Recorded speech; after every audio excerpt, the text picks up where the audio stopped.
महाभारत। अर्जुन की प्रतिज्ञा। महाभारत का भयंकर युद्ध चल रहा था। लड़ते लड़के अर्जुन रणक्षेत्र से दूर चले गए थे।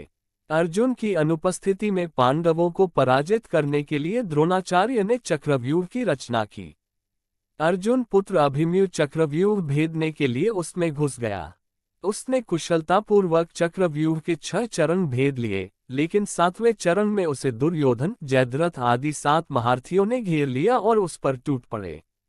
जयद्रथ ने पीछे से निहत्थे अभिमन्यु पर जोरदार प्रहार किया। वह वार इतना तीव्र था कि अभिमन्यु उसे सहन नहीं कर सका और वीरगति को प्राप्त हो गया। अभिमन्यु की मृत्यु का समाचार सुनकर अर्जुन क्रोध से पागल हो उठा। उसने प्रतिज्ञा की कि यदि अगले दिन सूर्यास्त से पहले उसने जयद्रथ का वध नहीं किया तो वह आत्मदाह कर लेगा।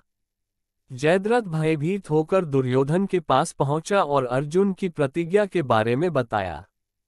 दुर्योधन उसका भय दूर करते हुए बोला, चिंता मत करो मित्र, मैं और सारी कौरव सेना तुम्हारी रक्षा करेंगे।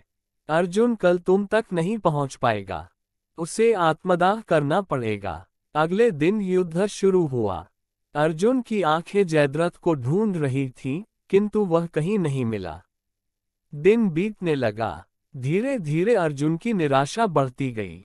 ये देख श्री कृष्ण बोले, पार्थ, समय बीत रहा है और कौरव सेना ने जयद्रथ को रक्षा कवच में घेर रखा है। अतः तुम शीघ्रता से कौरव सेना का संहार करते हुए अपने लक्ष्य की ओर बढ़ो। ये सुनकर अर्जुन का उत्साह बढ़ा और वह जोश से लड़ने लगे। लेकिन जयद्रथ तक पहुंचना मुश्किल था। संध्या होने वाली थी। तब श्री कृष्ण ने अपनी माया फैला दी। इसके फलस्वरूप सूर्य बादलों में छिप गया और संध्या का भ्रम उत्पन्न हो गया।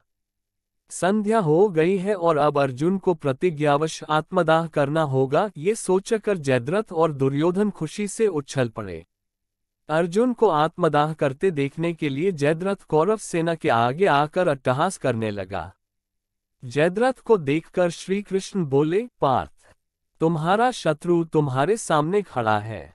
उठाओ अपना गांडीव और वध कर दो इसका। वह देखो अभी सूर्यास्त नहीं हुआ है। ये कहकर उन्होंने अपनी माया समेट ली। देखते ही देखते सूर्य बादलों से निकल आया। सबकी दृष्टि आसमान की ओर उठ गई। सूर्य अभी भी चमक रहा था। ये देख जयद्रथ और दुर्योधन के पैरों तले जमीन खिसक गई।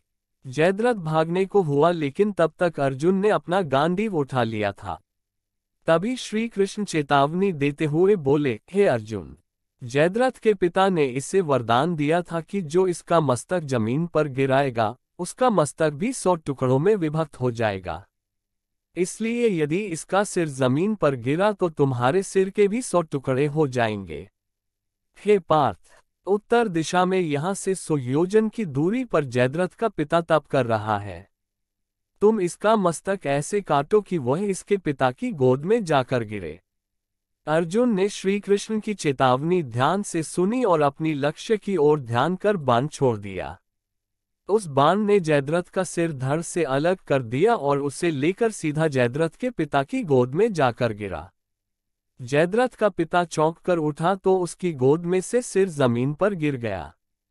सिर के जमीन पर गिरते ही उनके सिर के भी 100 टुकड़े हो गए। इस प्रकार अर्जुन की प्रतिज्ञा पूरी हुई।